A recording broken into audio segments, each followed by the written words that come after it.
자, 아까 앞에서 비위에는 신장에서 이제 재흡수가 되기도 하므로 과평가되는 부분도 있다고 했습니다. 그렇죠? 네, 사실 이 부분은 그러니까 장으로도 배설되고 신장에서 재흡수되는 부분은 신장의 배설 기능 평가에는 사실 이상적이지는 않은 거죠. 그렇죠? 네, 배설 기능을 보려면은 재흡수도 안 되고 장 배설도 없어야 되는데 그렇죠? 그러니까 오직 배설 부분만 이제 관여가 돼야 되는데 특히 이제 비위엔 같은 경우는 좀 사실 자격 미달이긴 하지만 그래도 뭐 그렇죠. 그래도 비엔만한 항목이 없기 때문에 비엔은 또 계속 이제 활용을 하게 됩니다. 그래도 뭐 이제 비엔만 그 이용하게 되면 문제가 많겠지만 그래도 좀 더 그렇죠. 특이적인 배설 기능에 대해서 좀 더 특이적인 재흡수가 안 되는 크레아틴 항목도 있으니까 그래도 같이 이제 두 개를 세트로 해서 이제 전통적으로 신장의 배설 기능을 좀 평가를 하게 됩니다. 자, 이제 비유에는 이제 세뇨간 제흡수 비율은 관내의 배출 속도, 유린 플로우 레이트에 반비례합니다. 반비례. 그래서 이제 플로우 레이트가 좀 빠르다. 플로우 레이트가 빠르다. 그러면 평소보다 제흡수되는 비율이 좀 떨어지는 거예요. 그래서 뭐 이제 수액을 맞는다든지, 뭐, 그쵸. 이뇨를 시킨다든지, 뭐 이런 경우에는 좀 실제보다 비유엔이 좀 낮을 수가 있는 거죠. 많이 시켜 나가기 때문에.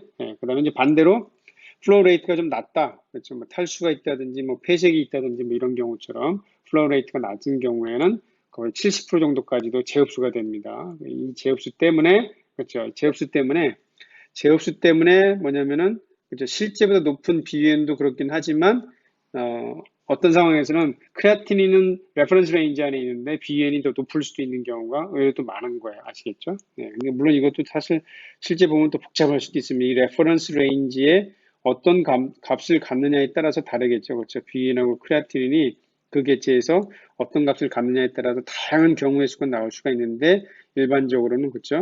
질소 혈증이 개시가 될 때 비인이 좀 더 빨리 올라갈 수 있는 가능성은 높다. 이런 얘기를 말씀드릴 수 있겠네요. 네. 자, 이제 보통 신부전에서는 배출 속도가 좀 느리게 됩니다. 왜냐면 보통 이제 급성 신부전 같은 경우는 급성 신부전 같은 경우는 이제 뭐 무뇨라든지 핍뇨 뭐 이제 이런 증상이 나타나게 되기 때문에 그렇죠. 재흡수율이 좀 높아지겠죠. 네. 그다음에 이제 신전성 그렇죠. 신장의 문제가 아니고 신장 앞쪽의 문제 뭐 이제 탈수가 있다든지 탈수 뭐 쇼크라든지 뭐 이런 경우에 아무래도 흐름이 좀 떨어지기 때문에 이때는 또 재흡수율이 또 높아지게 됩니다. 높아지게 된다. 반면에 이제 뭐 다음 단요, 만성인 경우에는 또 다음 단요를 보이거든요. 근데 만성뿐만 아니고 뭐 여러 가지 경우에 또 다음 단요가 나타날 수가 있어요. 이런 경우에는 그렇죠. 다음 단요가 있으면 또 많이 씻겨 나가기 때문에 또 그 반대 효과가 나타나게 됩니다. 네. 자, 그렇다고 해서 이제 뭐 매 순간 어떤 한 시점에 우리가 이제 비위원을 검사했을 때 이것이 과연 그죠 플로우 레이트가 어떻게 되니까 얼마가 재흡수가 되고 그래서 결과적으로 케미 값에 어느 정도 영향을 미쳤을 것이다. 이런 식으로 접근하지는 않습니다. 접근하지는 않고 그냥 비위원이 증가가 됐네. 키드니가 관련돼 있을 수도 있구나. 근데 정말 키드니랑 관련돼 있을까? 이것이 우리의 관심사인 거 알아두시기 바랍니다. 자, 비위엔만 증가하는 경우입니다. 비위엔만 증가하는 경우. 자, 크레아티닌은 이제 참고 범위이고 대개의 경우는 이제 참고 범위 뭐 상한치에 가깝지는 않습니다. 그러니까 이제 비위엔만 증가하는 경우. 이런 경우는 이제 뭐 고단백 식이 그렇죠? 아까 소스가 두 가지라고 그랬잖아요. 그렇죠? 소화기 출혈로 인해서 블러드 단백질이 공급이 되는 경우, 그다음에 이제 단백 식이 이런 것이 이제 문제가 되겠죠. 그것과 관련된 경우. 고단백식이라든지 또 뭐 소장출혈, 고열이나 기아, 또 폐혈증 같은 뭐 결국 다 염증인 거죠, 그렇죠? 그다음에 격렬하고 오랜 운동 뭐 이런 경우, 그렇죠? 뭐 에너지가 이제 필요하니까 이제 네. 그다음에 이제 뭐 당질 코티코이드 같은 경우도 증가할 수가 있습니다. 그러나 이제 이런 경우뿐만 아니고 사실 뭐 그렇죠. 질소혈증 초기에도 증가할 수도 있겠죠. 질소혈증 초기 또 다르게 말하면 이제 신부전, 그죠? 레날 페일러일 수도 있다고 그랬습니다. 그렇죠? 레날 페일러일 수도 있기는 하지만, 그렇죠? 레날 페일러일 수도 이런 경우에도 어떤 시점에서는 비위엔만 먼저 증가할 수가 있습니다. 자, 그러니까 이제 어떤 경우는 우리가 이제 비위엔만 증가한 경우에 이걸 다 따지기도 하고 그래요. 이게 왜 어떤 원인에서 증가했을까? 근데 이것은 진단에 별로 영향을 미치지 못합니다. 그렇기 때문에 보통 어떻게 하냐면은 어떤 환자가 내원했는데 비위엔이든 크레아티닌이든 둘 다 아니면은 어떤 거 하나라도 증가했다 그러면 이제 질소혈증이다 이렇게 그죠? 질소혈증이고 이때 그냥 어떻게 하냐면 심플하게는 자, 고양이에서는 비중이 1.035 이상인지 그 다음에 개에서는 1.030 이상이다 그러면 이거 그냥 신전성이구나 무슨 얘기예요? 신장하고는 관련이 없고 신장 앞쪽의 문제로 인해서 비위엔이 증가한 거구나 이렇게 아주 심플하게 판단하기도 합니다. 너무 복잡하게 생각하지 마세요. 자, 다음에 한번 보겠습니다. 자, 박석연이 체중 감소하고 말초 림프절의 종대로 내원했습니다. 자, 가장 간단하게 하는 방법 아까 뭐라고 그랬어요? 자, 비위엔이 증가했죠? 비위엔이 증가했으니까 요 비중을 보는 거예요. 1.030 이상, 그렇죠? 아까 걔는 1.030 기준이라고 그랬죠? 이 1.030은 뭐냐면은 자, 신장에 어떤 문제가 생겼을 때 이 환자가 1.030 이상으로 농축이 된다. 그러면 어떤 거냐면은 이런 것은 이제 그 임상 증상을 유발하지 않을 정도의 충분한 그죠? 충분한 기능적 단위가 살아있다 이렇게 보는 겁니다. 이제 1.030을 기준으로 보는 거예요. 자, 그래서 이제 이 환자가 지금 1.036이잖아요, 그렇죠? 자, 그럼 뭐냐면은 자 비중이 충분히 농축이 됐고 농축 기능이 살아있는 거 아까 기억나시죠, 그렇죠? 키드니가 손상이 될 때 60% 정도에서 손상됐을 때 나타나는 것이 뭐냐면 농축 기능의 저하, 그 다음에 75% 손상됐을 때 나타나는 게 질소혈증이다 그랬습니다, 그렇죠? 그러니까 뭐냐면 자 농축이 됐어요. 농축이 됐기 때문에 뭐예요? 농축이 됐기 때문에 비위엔이 증가한 것은 이 신장이 망가진 것은 아니구나 이렇게 해석할 수 있다 이런 얘기예요. 이렇게 심플하게 여러분들이 해석을 할 수도 있습니다. 물론 이제 근데 내가 좀 따져보고 싶다 그러면은 이제 뭐 여러 가지 따질 수도 있긴 하겠죠. 자, 여기 보면 3주간 5kg의 체중이 빠졌습니다. 자, 그럼 이 환자 혈당을 유지하기 위해서 그렇죠? 지방과 단백질 소모가 있겠죠. 그렇게 되면은 역시 비위엔이 증가할 수도 있는 겁니다. 그렇죠? 물론 이 3주기 때문에 몸이 어느 정도 적응을 해서 그냥 레퍼런스 레인지 안에 들어올 수도 있을 것 같긴 한데 자, 말초 림프절이 종대가 됐습니다. 림프절이 종대된 거. 이건 이제 이 환자는 림프종이었는데 종양이거든요. 종양에 의해서 또 염증이 2차적으로 유발되기 때문에 이것에 의해서도 담배 기화가 증가하고 비위엔이 증가할 수도 있습니다. 자, 그다음에 이제 이 환자에서 조금 이제 어렵고 좀 복잡하기도 한데 어떤 거냐면 사실 이 환자가 지금 아직 이제 농축은 되고 있긴 하지만 신장의 손상이 뭐 없다라고 말하기는 좀 애매한 부분도 있습니다. 따지고 들어가면 예를 들어 크레아틴 같은 경우 지금 레퍼런스 레인지 안에 있긴 하지만 사실 좀 높아지긴 했잖아요, 그렇죠? 그러니까 이 환자가 뭐냐면 비위엔만 증가한 게 아니고 어떻게 보면 이제 비위엔 크레아틴 둘 다 증가했다 이렇게 볼 수가 있는데 좀 애매한 부분이 있습니다. 그래서 예를 들면 이 환자가 지금 칼슘이 증가됐거든요, 칼슘. 자, 칼슘 증가는 뭐냐면 어, 일시적으로 또는 비가역적으로 사실 신장이 손상을 유발할 수 있는 요소이기도 합니다. 그렇기 때문에 이 환자 좀 더 깊이 들어가면 좀 복잡한 부분도 있긴 하지만 자 여러분들한테는 그냥 간단하게 네 그래서 어떤 환자가 아직은 여러분들한테는 좀 어려운 부분이니까 자, 어떤 환자가 이제 비위만 증가했다 그럼 여러분들은 비위만 증가했다 그러면 이런 경우에는 요 검사를 같이 하셔서 비중을 보는 거예요. 비중을 보고 1.030 이상이다 그러면 신전성이네 이런 식으로 넘어가게 되면 됩니다. 다만 이 환자 칼슘이 높은 환자는 지속적인 모니터링이 필요하다. 왜냐하면 이 문제가 원인 제거가 잘 안 되고 계속 높게 유지가 되면 신장에 아주 안 좋은 영향을 미칠 수 있기 때문에 그렇습니다. 자, 그 다음 보겠습니다. 고양이가 구토, 심한 설사, 탈수 이런 증상으로 내원을 했네요. 그죠? 자, 탈수가 있습니다. 탈수가 있으니까 당연히 비위엔 크레아틴인 증가할 수 있겠는데 아직은 이 크레아틴인 레퍼런스 레인지 안에 있는 것 같고요. 비위엔이 증가가 됐네요. 자, 이런 경우에 심플하게 그렇죠? 비중을 보는 거예요.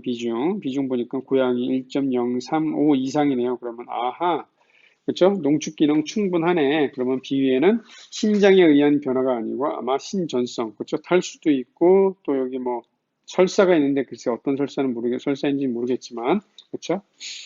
일단 뭐 그 빈혈은 없으니까, 그렇죠? 빈혈은 없으니까 아마 이제 출혈은 아닌 것 같네요. 이 경우는 그냥 탈수에 의해서 이제 증가됐다가 볼 수가 있는데 뿐만 아니라 사실 이 환자 임상 증상이 어때? 고열, 식욕부진, 치은염, 전신인프열, 종대 이 환자는 여기서는 림프 종은 아니고 이런 경우에는 이제 아마 그 항원 감작에 의해서도 전신 림프절이 커져 있는 경우도 있을 수 있습니다. 자, 이런 경우. 그래서 이제 비위엔 크레아틴 때문에 농축돼서 증가한 경우도 있겠지만 단백 이화가 증가가 돼서 비위에는 더 증가될 가능성이 높다 이렇게 그렇죠. 따질 수 있어요. 그러나 이것이 진단에 이렇게 큰 영향을 미치는 건 아닙니다. 실질적으로는 비위엔 증가됐네, 농축이 충분하구나. 그러면 이제 넘어가면 되는 거예요. 자, 그 다음에 이제 비위엔이 감소하는 경우입니다. 감소. 자, 앞에 이제 강의에서 언급했던 것처럼, 자, 간 부전이 있거나 또는 선천적으로 간 형성 장애가 있는 경우, 그렇죠? PSS나 뭐 MVD 같은 이런 경우에 이제 생산 감소가 나타날 수가 있다. 그랬습니다. 그 다음에 이제 저단백 시기, 그렇죠? 저단백 시기나 또 아나볼릭 스테로이드 같은 거, 그 다음에 이제 뭐 근위 세뇨간의 제흡수 장애가 있어가지고 특히 글루코스, 그쵸? 제흡수 장애가 있는 경우에, 또 많이 빠져나가니까 문제가 될 수 있겠죠, 그렇죠? 그 다음에 이제 요붕증, 자, 요붕증 같은 경우에 이제, 자, 요붕증 아시죠? 네, ADH 분비가 결핍되었든지 아니면 신장 상태가 제대로 반응하지 못해가지고 다음 단계가 있는 경우에 많이 씻겨나가게 됩니다. 많이 씻겨나가게 되고 또 어때요? 이런 경우에 배설된 속도가 빨라지기 때문에 제흡수 잘 안 되고 그 다음에 어때요? 여러분들 아마 어렴풋이 기억날 텐데 그렇죠? 이 세뇨간에서 암모니아는 되게 카운터 커런트 컨센트레이션 그래서 아마 기억나실 겁니다. 그렇죠? 네, 농도 유지에 또 암모니아가 또 중요하잖아요. 근데 그런 암모니아가 그렇죠? 비엔이 이제 많이 빠져나가면서 농도차가 유지가 안 돼가지고 요 형성에도 좀 장애가 있으면서 이게 악순환이 되는 거예요. 악순환이 돼가지고 계속 다음 단뇨가 있으면 많이 씻겨나가고 그러면은 더 이 다음 단뇨가 심하게 되는 이런 경우에 요붕증 같은 경우에 그렇게 될 수가 있습니다. 자, 그 다음에 이제 이 앞에, 자, 아래에 한번 보시게 되면 요코시테리어입니다. 요코시테리어가 이제 한 살 미만인데, 간 효소 수치가 골고루 증가가 됐네요. 골고루 증가됐고, 바이레시드도 증가가 됐습니다. 그 다음에 비유엔이 감소되었고, 콜레스테롤 73, 알부민은 의외로 아직 레퍼런스 레인지 안에 있네요. 자, 자, 여기 보시면은 이제, 간 저형성이 있거나, 그렇죠? 간 저형성이 있거나, 심한 간 부전에서, 합성 기능 장애가 생겨서, 콜레스테롤, 알부민, 글루코즈, 비위엔 이 네 가지 합성이 잘 안 된다 그랬죠? 근데 요 조합은 다양해요. 다양하기 때문에. 근데 보통 이제 알부민이 감소하는데 이 환자에서는 어떻게 알부민이 레퍼런스 레인지 안에 있냐. 그러나 간 효소 수치가 증가했으면서 비위엔과 콜레스테롤이 동시에 감소했기 때문에 각각에 대해서 디퍼런셜이 있긴 하겠지만 이 변화들을 최대한 그렇죠? 최대한 아우를 수 있는 디퍼런셜을 찾아보면 아무래도 첫 순위가 뭐냐면 간 부전이 되는 거고 나이가 어리기 때문에 PSS가 되는 겁니다. 자, 이런 식으로 접근하게 됩니다. 사실 여기서 저단백식이나 이런 부분들은 좀 애매한 부분이 좀 있고요. 요붕증이나 뭐 제흡수 장애가 있거나 해가지고 그렇죠. 당이 많아서 삼투성 인뇨에 의해서 암모니아 비위엔이 많이 씻겨 나가는 이런 경우는 그렇게 진단에 아주 결정적인 역할을 하는 거긴 아니기 때문에 그냥 보통 우리가 그냥 한번 따져보고 넘어가는 경우가 많이 있습니다. 어떤 경우는 사실 뭐 고민하지도 않죠. 네. 자, 감소하는 경우에 사실 뭐 우리가 의미 두는 것은 바로 간부전입니다. 간부전. 자, 이 환자는 이제 식욕부진, 고열, 전립선 종대가 있고 또 백혈구 증가가 있습니다. 자, 전립선 동태는 아마 전립선 염증일 가능성이 있어 보입니다. 자, 그렇다면은 이 환자는 이제 비위엔이 증가할 요소들이 많은 거죠. 그렇죠? 비위엔이 증가할 요소. 그럼에도 이 환자는 비위엔이 감소되어 있습니다. 그렇다면은 뭐냐면 몸에서 자, 그렇죠? 비위엔이 생성이 감소했다든지 그렇죠? 또는 뭐 그렇죠. 빠르게 제거된다든지, 뭐, 다음 단위가 있다든가, 그렇죠. 뭐, 이런 거는 이제 우리가 생각할 수가 있는 거죠. 네. 근데 이제 이런 거, 뭐, 우리가 이제 항상 염두에 두는 건 뭐냐면, 혹시 이 환자가 이제 간 기능, 그렇죠. 간 기능에 문제가 있는 환자는 아닌지, 이런 거를 좀 생각해 보면 됩니다. 네. 자, 이 환자 요 검사를, 근데 보면은 이제 간과 관련된 효소 수치들의 변화는 없어요. 그렇죠. 그러니까 이제 그 앞에서 보셨던 요 첫 번째, 그렇죠. 간 부전일 가능성은 낮은 거예요. 그렇죠? 낮은 거고, 이런 경우에, 그렇다면은 이 비유엔이 낮은 것은 그렇게 우리가, 뭐 임상적 가치가 높은 항목은 아닙니다. 높은 항목은 아닌데, 또 강의 목적이라든지, 그렇죠? 어떤 분도 이게 궁금할 수도 있잖아요. 그렇죠? 그럼 이게 왜 이럴까? 여기서 또 이제 하나 생각해 볼 게 뭐냐면, 자, 요 검사를 보니까 비중이 1.004네요. 자, 보통 이제 1.008에서 1.012는 뭐냐면 등장료라고 합니다. 등장료. 등장료는 그냥 신장이 가만히 있는 거예요. 필요한 물질만 재흡수하고 그냥 내보내는 거고, 그 다음에 이제 1.007 미만, 네, 보통은 이제 1.006 이하가 되는데, 이렇게 되면 뭐냐, 이건 희석이에요, 희석. 희석. 이거는 이제, 신세뇨관 상피세포가 에너지를 써야 만들어낼 수 있는 비중입니다. 그 다음에 1.013 이상이 되면 이제 농축률이 되는 건데, 충분한 농축은 1.030 이상이다 그랬죠. 자, 이 환자 지금 비중이 많이 낮아져 있습니다. 그러니까 이 환자는 뭐냐면 지금 다음 단뇨가, 그렇죠, 단뇨가 있는 상태다 이런 얘기. 단뇨가 있는 상태다. 그렇다면 무슨 얘기냐면은, 그렇죠, 아까 말씀드렸던 단뇨가 있는 경우는, 단뇨가 있는 경우는 요 배출, 그렇죠, 요 배출 속도가 증가하기 때문에 재흡수율이 낮아져 가지고 많이 씻겨 나간다 그랬죠. 결과적으로 비현이 감소할 수가 있다. 근데 이렇게 비현이 감소하는 것은 그때 아까 또 뭐라 했죠? 악순환이 된다고 그랬죠. 악순환. 그죠? 신장에서 요 생성하려고 할 때 비위엔에 의한, 그렇죠? 비위엔에 의한 농도차 유지도 되게 중요한데 그 부분이 이제 안 되는 거예요. 그러면서 이 다음 단뇨가 더 심해지게 된다. 그러면 이 환자는 왜 다음 단위가 있는가가 또 중요하게 되겠죠. 그렇죠? 그러니까 사실 이 환자는 왜 비중이 1.004가 나오는가, 어떻게 보면 이게 더 중요한 거예요. 사실 이게 왜 이렇게 중요한가. 여러분들 이제 아마 책을 보시게 되면 다음 단위의 원인이 무지하게 많습니다. 무지하게 많아요. 그러나 여기서 좀 예상할 수 있는 것은 글쎄요.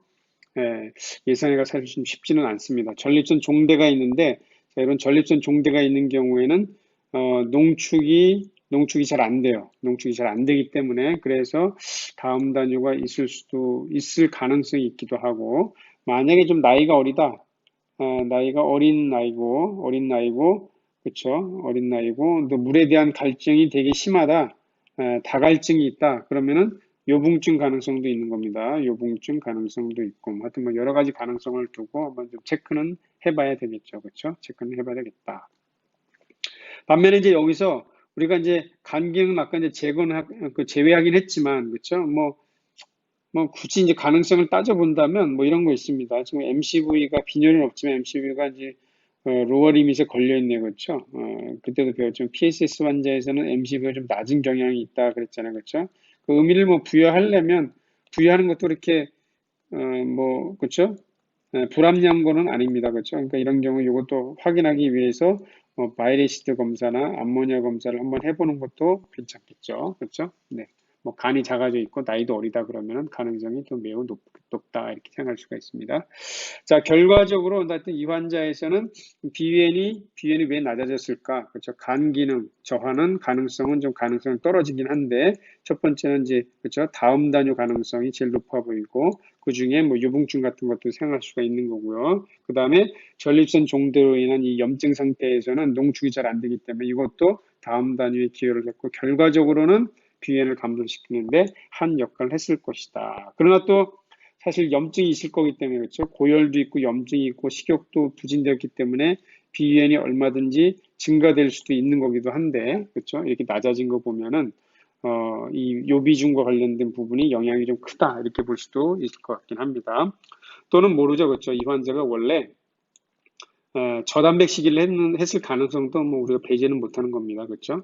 아무래도 뭐 그런 경우도 좀 있긴 하거든요. 보호자들이 환자들을 이렇게 좀 사이즈가, 그죠, 몸집이 좀 커지는 거 원치 않기 때문에 이렇게 좀 제한 시계를 너무 격하게 해가지고, 그죠, 개나 고양이에 좀 문제가 생기는 경우도 있기도 하잖아요. 여러 가지 가능성들을 생각할 수는 있습니다만은 어쨌거나 그렇죠. 이 비위엔의 감소는 진단적 측면에서 그렇게 중요도가 높지 않으니까 이런 식으로 좀 가능성만 따져보고, 그렇죠? 따져보고 넘어가게 됩니다. 다시 한번 전립선 종들에서 농축이 잘 안 되는 것도 있고, 그렇죠? 다음 단유가 있는 것도 영향이 크다. 그 다음에 뭐 시기 가능성도 생각해 볼 수 있지 않을까 이렇게 정리할 수가 있겠네요.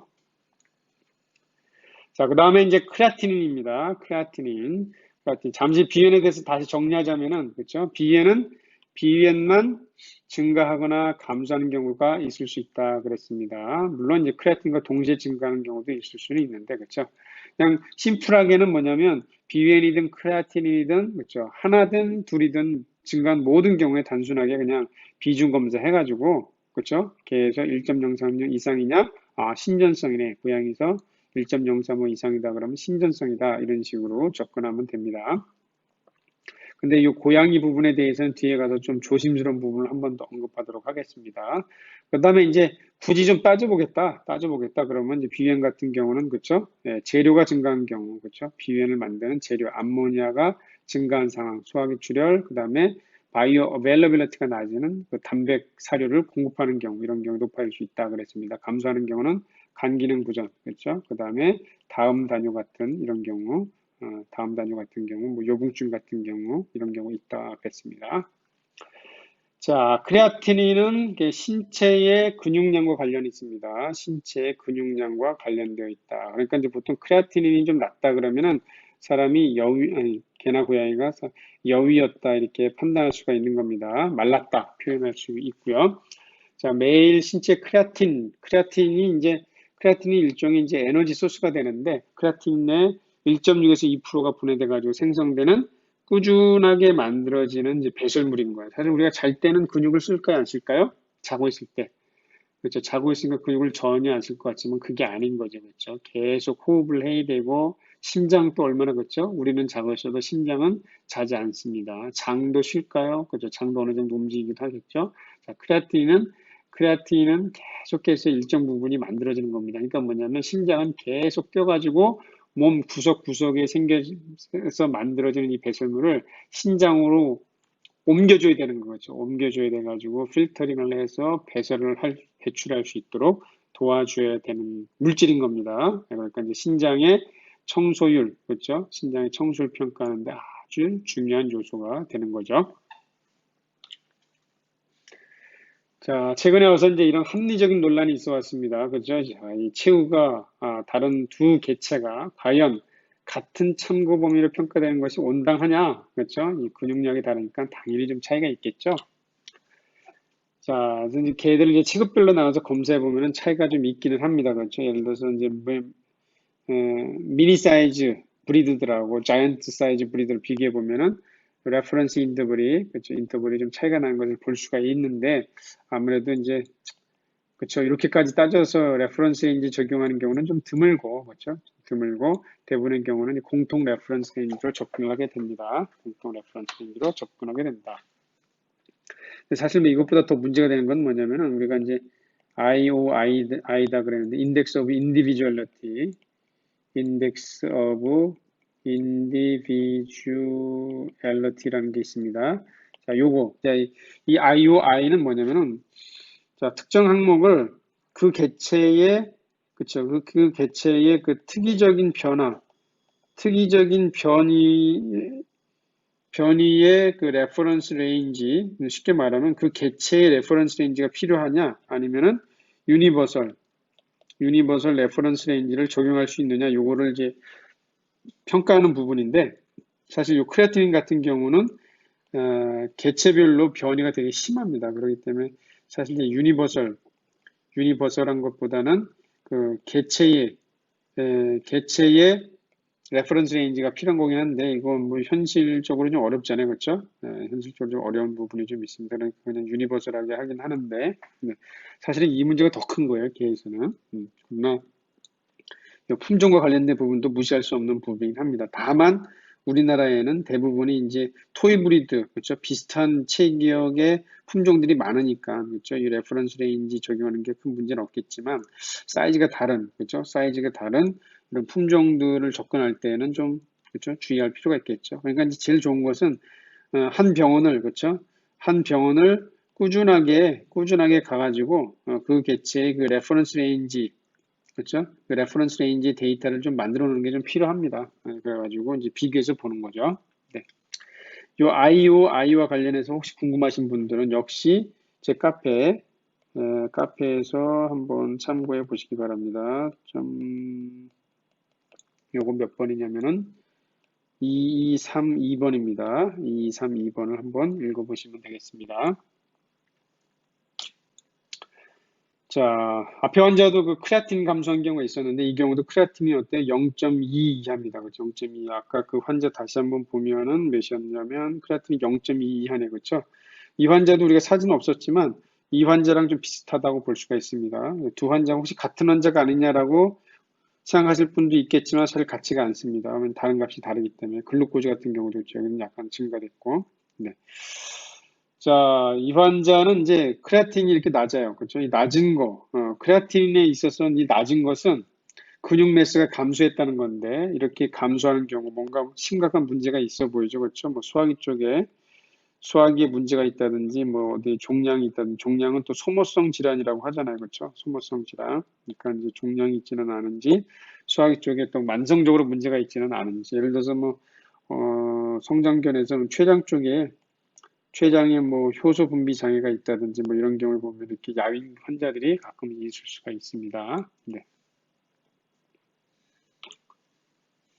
자, 크레아틴은 이제 비유행과 같은 신장 외 요인의 영향은 없습니다. 특히 이제 세뇨간에서 제흡수가 없기 때문에 비유행보다는 좀 더 정확한 신장 기능 지표, 그러니까 좀 더 유식한 표현은 이제 사구체 여과율 지표, GFR, Glomerular Filtration Rate Index라고 할 수가 있습니다. 그러나 엄밀하게는 좀 영향을 받을 수가 있습니다. 예를 들어서 뭐 육류를 섭취했다 그러면은 좀 영향을 받을 수가 있어요. 그 다음에 이제 그렇기 때문에 이제 절식도 중요하고 그 다음에 운동하시는 분들은 알 텐데 단백질 보충제죠, 그렇죠? 단백질 보충제가 이게 운동하기 전에 먹는 게 있고 운동하고 나서 먹는 게 있는데 운동하기 전에 먹는 것이 아마 크레아틴과 영향이 있는 걸로 알고 있습니다. 그래서 운동이 전에 먹는 영양 보충제, 그렇죠? 운동 보충제를 먹는 경우에도 이렇게 크레아틴 값에 영향을 미칠 수가 있습니다. 자, 요것은 이제 아까 비위엔 증가하는 경우에 사례들이니까, 그렇죠?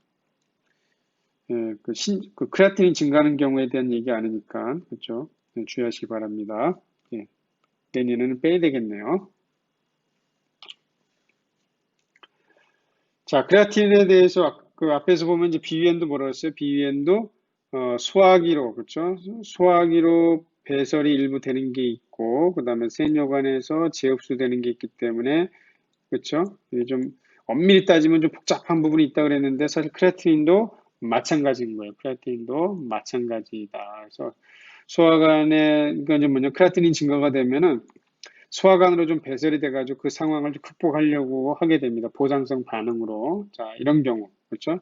이런 경우에, 그렇기 때문에 이제 뭐냐면 이제 말기 신부전 환자 같은 경우에 질병 정도에 비해서는 낮은 크레아틴 농도를 보일 수도 있다 이런 얘기예요. 아시겠죠? 신장, 장으로도 좀 배설이 되기 때문에. 그리고 앞에서 말씀드렸지만은, 분자량이 커가지고 체액내 평형에 걸리는 시간이 좀 걸리기 때문에 복수, 그렇죠? 복수가 발생했을 때 이것이 요복인가 아닌가 평가하려고 할 때 복수 중에 비위행 크레아틴 검사하고 또 뭐 혈중, 그렇죠? 혈중에 비위행 크레아틴 검사해가지고 비교할 때 크레아틴이 좀 더 변별력 있고 도움이 될 수가 있다라는 것을 좀 알아두시면 되겠습니다. 자, 여러분들 요복인 경우, 그러니까 방광이나 요관 요도가 뭐 손상돼서 복강의 요가 축적되면은 아마 그 손상된 부분 영상에서 쉽게 찾을 수 있을 것 같지만 아주 심하게 손상된 게 아니라면 사실은 그런 부분을 찾기가 아주 어렵습니다. 이미 이제 수축되고, 그렇죠? 수축되고 움츠러들면서 그 부분이 가려져 버리거든요. 그렇기 때문에 요복을 체크하는 것이, 요복 체크를 위해서 오히려 비형 크레아틴 검사하는 것이 의외로 도움이 되는 경우가 있습니다. 참고로 알아두시고요. 자, 그러면 이제 크레아틴도 빌리루빈처럼 뭐냐면은 빌리루빈처럼 신장에 의한 경우도 있고 신장 전, 신전성, 신장 후, 신후성 이런 원인에 의해서 증가하게 된다. 세 가지 경우에 다 세거체 여과율은 감소할 수밖에 없는 거죠, 그렇죠? 감소할 수밖에 없다.